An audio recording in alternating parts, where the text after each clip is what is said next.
Welcome to the Brew. We have a huge show for you today. We have the founders of Tradier Hawk. Everyone's on board today. We're going to come in, we're going to interview and figure out what it took to build. What is it? What it took to bring it to exit. And we're going to go through all the emotional, journey that it takes to build an application. And it's not for the faint at heart. So stay tuned. Here we go.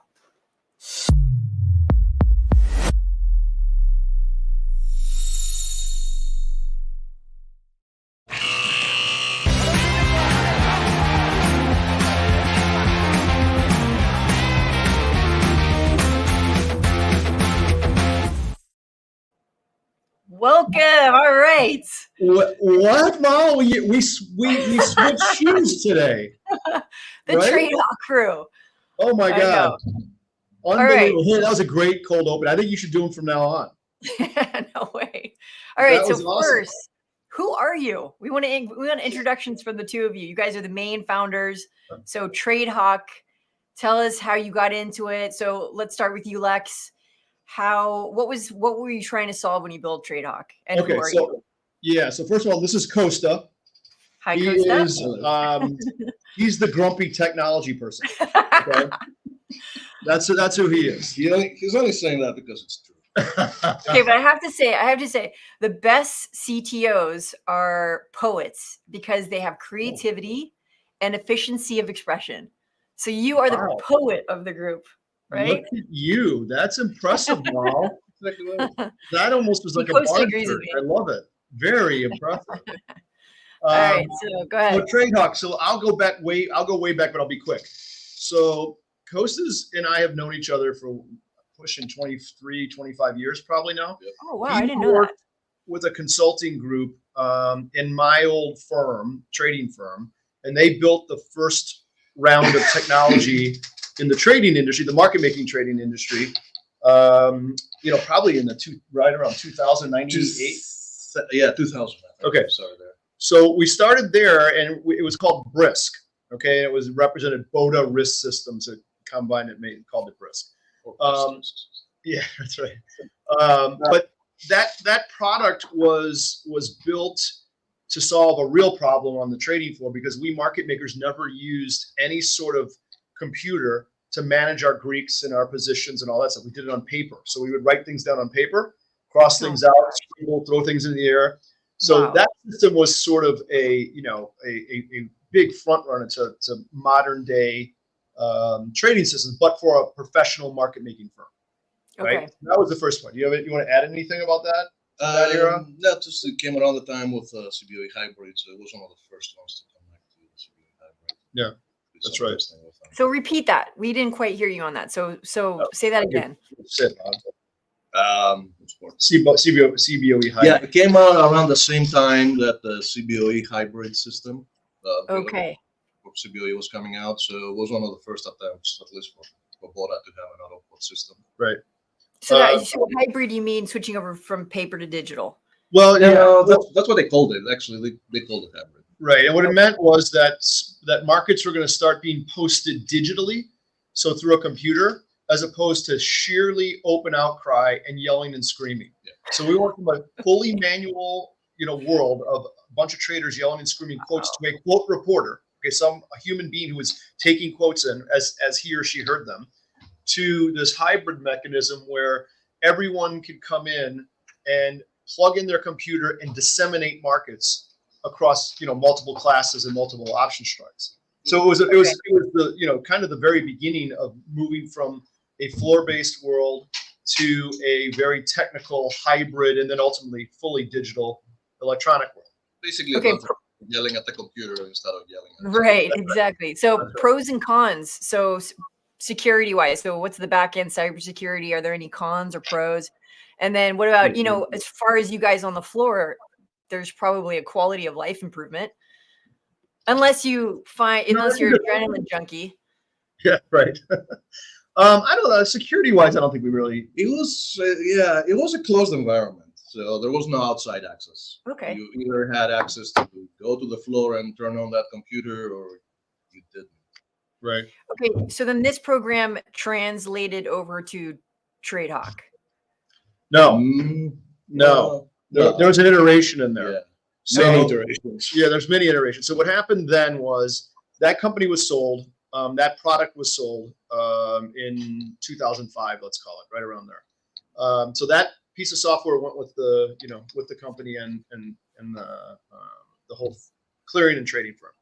So then I continued on in the off-floor trading world, and Costa, I think, went somewhere else for a while, and then ultimately came back as a consultant, and we built the second version, which we called Zoom. No relation to the Zoom, meeting site. We call that Zoom just for our off-floor trading environment. Okay. And that was still a very much professional, market making sort of platform, very institutional, right? Remote market. Yeah, for remote market making and trading. TradeHawk came after that. So TradeHawk was a ground up development. Now you can't unthink what you know. So we tried to take all of our proprietary market making experience and expertise and push it into what we ultimately would become a retail trading platform called TradeHawk. We wanted to compete with Thinkorswim and those types of platforms, but we wanted to do it from an angle that was a professional market making angle and how we thought and worked and managed our workflows, as opposed to a retail-esque only trading, thought pattern.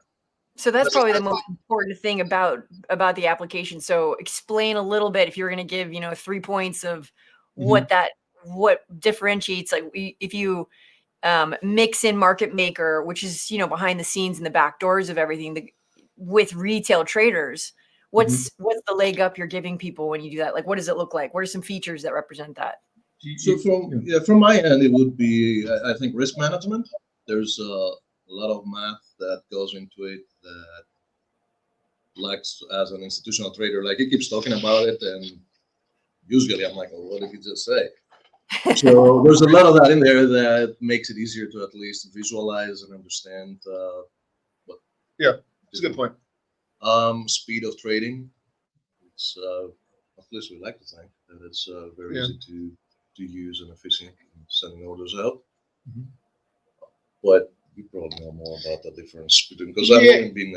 I think from the what we brought to it from an institutional side or a market making side is, in our world as a market maker, there's no need for idea generation, trade idea generation, right? Because we reacted to markets.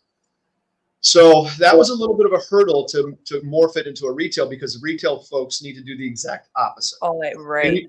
They need to have a reason for making a trade, and hopefully it's a good reason.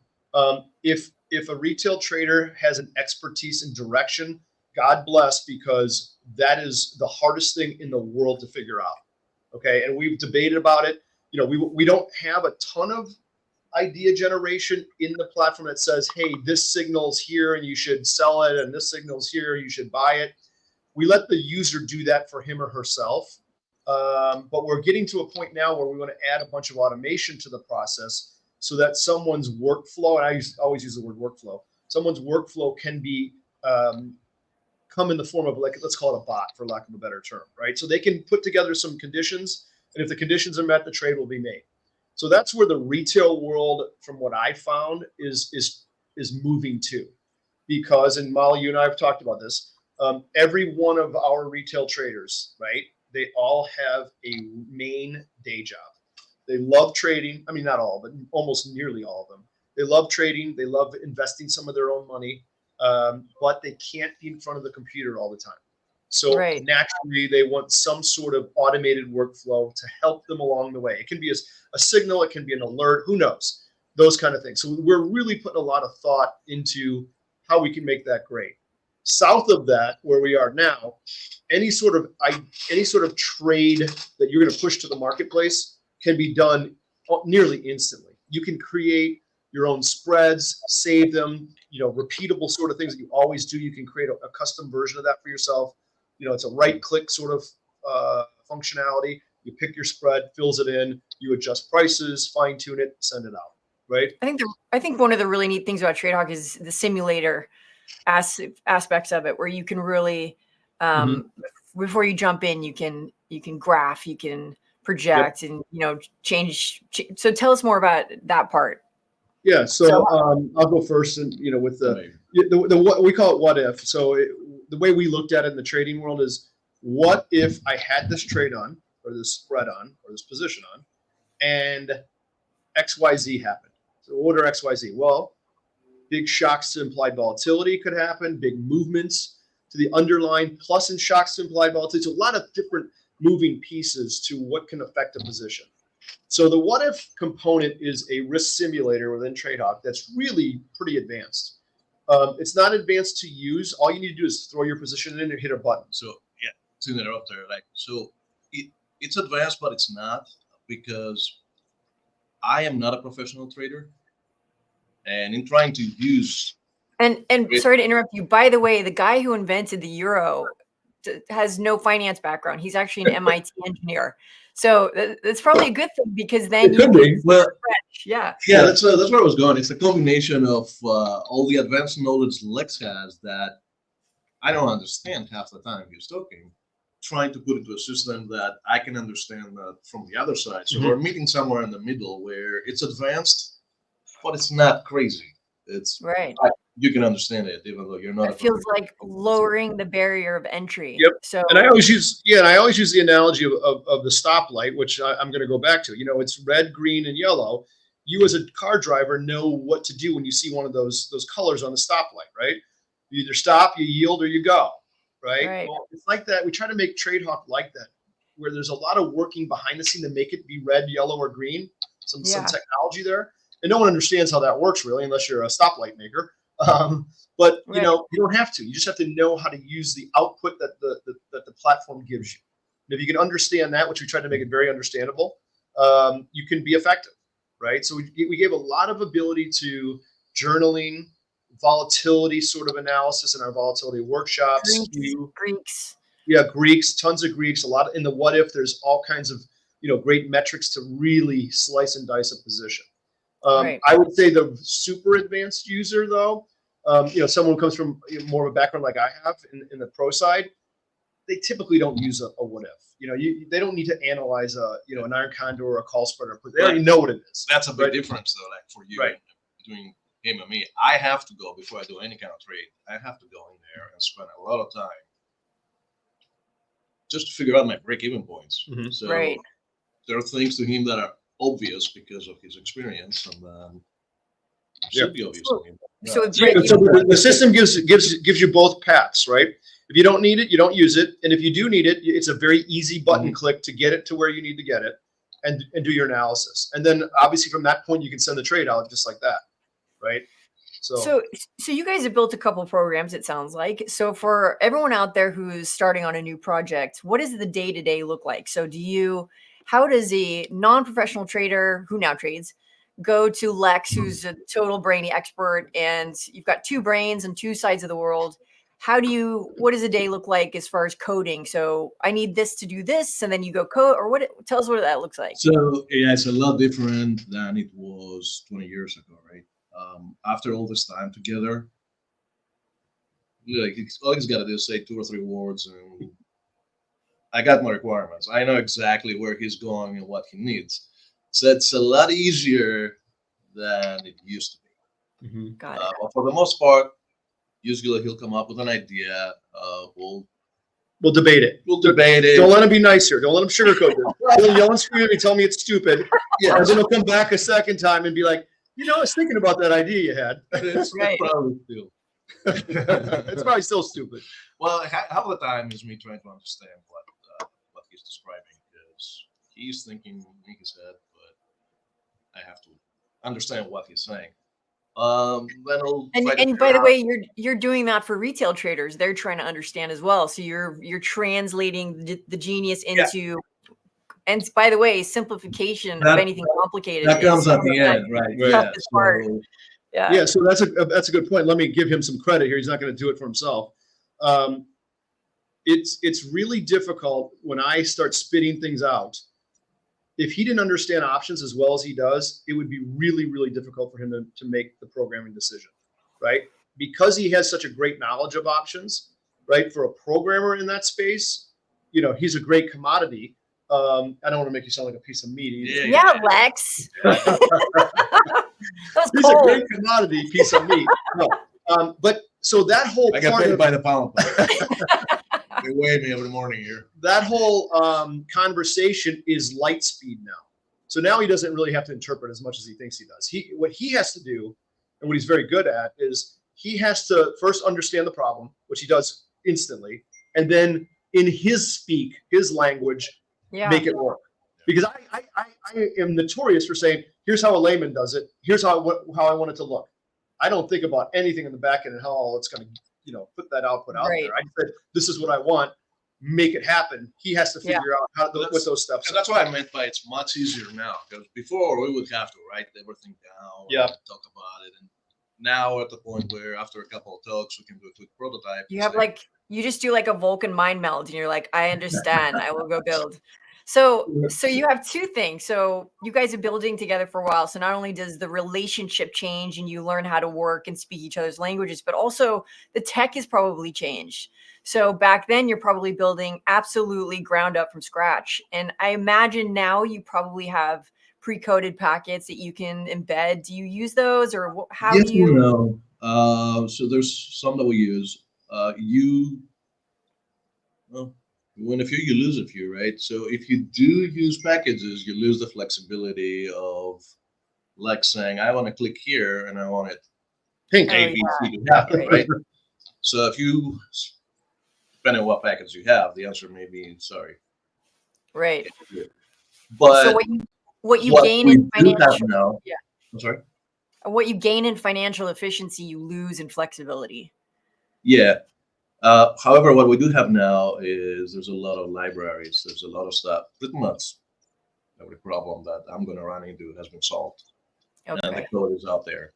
So there's plenty of examples and free libraries if you're looking for something. Like if you're looking to solve a math problem, I don't have to solve it. There's plenty of libraries out there that will do it for you. We just have to pick which one it is. So for someone brand new, step by step, how would one go to find a library, Google library? Like, how would you go and seek those out? Just do a quick search on Google, and literally your problem after that is which one do I pick? There's so many of them.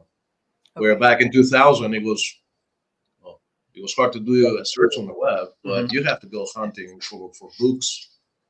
Hopefully we find a book that has an example kind of similar of what you're trying to do. Okay. Right now you can find everything on the internet. Okay, so now so you finished, and when you've had a couple of exits, so how do you know when something's done enough, cooked enough to go out and either get VC, funding, or to exit, to sell it completely?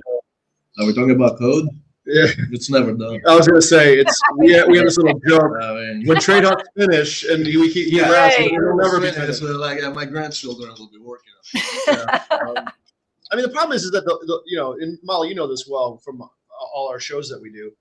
The market changes every day, right? There's always a new sort of angle on something every day. So like that.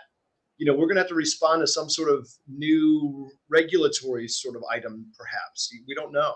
Yeah. When that comes along, it has to be built into the system potentially. And new ideas from new ideas. Look at when you have a lot of users, people. Yeah, I'm a crazy guy for sure. But you get people who have good ideas that we haven't thought of, especially when it comes to retail trading, because it's so different from what we did, right? So when someone tosses out a retail-esque idea, I look at him, I go, I didn't think of that.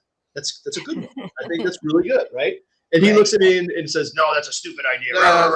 And then I finally convinced him. I told you. Right. So and that's how it goes. I mean, most of our new ideas, except for the main, automation pieces that we're working on and thinking about, they probably come from users who really, push the system hard, and they say, "Hey, have you ever thought about this? What if you did that? Blah blah blah." And some of them suck, and some of them are really good. That's how we started building it. It was basically customers calling me and saying, "Hey, I need this." Okay. Yeah. So where does one contact you? Just. Oh yeah. Oh, okay. Coach, I'll give you Lexus. Coach is 1-800 number. Let me give you his cell number. His No, just address. if you put it on the banner across, it's just tradehawk@tradier.com. So it's very Okay. simple. Okay. So the whole team gets that email, even the service people. So, but we see it too. We look at those as well. So if there's something that kind of is in our wheelhouse, we'll respond to it.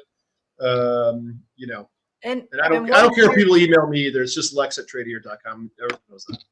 So what's a little bit of your tech stack? So what code is it written in, and what are some cool things you've used? It's very simple. It's Java. Backend, right? The front end. Okay. Everything's Java. Front end, back. You're right. On a Postgres database. Okay.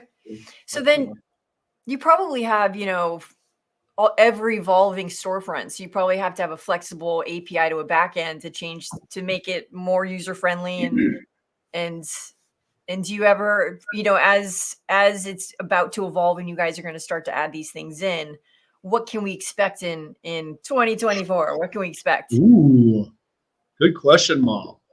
If I had my way, we will have this automation piece finished.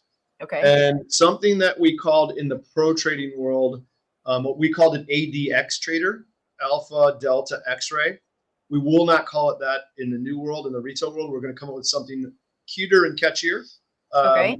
But what it essentially did was allow you to build an automated trade idea plan, right? For lack of a better term, and then have all of your trades built into this template, and then have all the the conditional automation features in each trade, and then turn them on, turn them off, individually or all at once. And you basically have your day set for getting into stuff, getting out of stuff.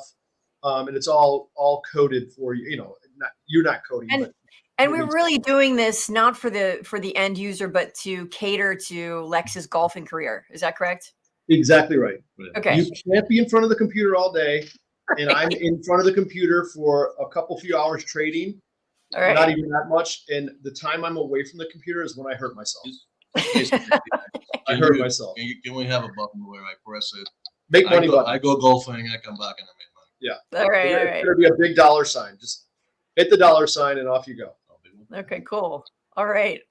Okay, so, and then last question. What was the celebration when Tradier and Trade Hawk united forces? What did you do that night? Oh, yeah. I said, don't call me. I think Lex gave me a list of things to do. Right. I bet that happened. Yeah. No, I don't think we did anything. He's in a different part of the country than I am, so we said high five. Let's get moving. So we actually knuckled down and got into this next phase. And I'd say we didn't say this, but we had a TradeHawk 1.0, and that's our term. And he rewrote it from the ground up, which is now TradeHawk 2.0. Oh, so wow. The original version is on a shelf of sorts, and it's been rewritten in 2.0. And that's the one we're enhancing and making modifications to as we speak. Okay, and me, I just always have more questions. So advice. This is the last one, right? Right, this is the last one. So advice for people trying to do what you did. What would you give them? I'll let you answer that one. Oh, man. I don't know. So I don't know that we knew what we were trying to do. Yeah, that's probably right? safe. We were just going with the flow. Things were happening and things would change for us, and we would try again, and then something else would come along. I mean, we didn't say this, but we got bought by a company before Tradier, and it didn't work out. So we went to this company.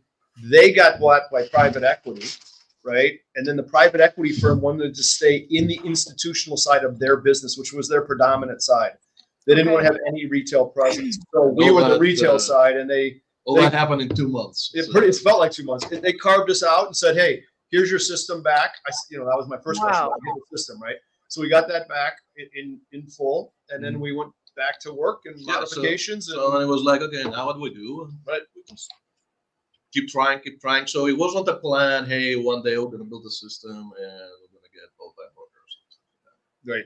So from what I hear, it sounds like if you have any idea, just start somewhere, and then it starts to gain a life of its own, and you kind of follow along with that.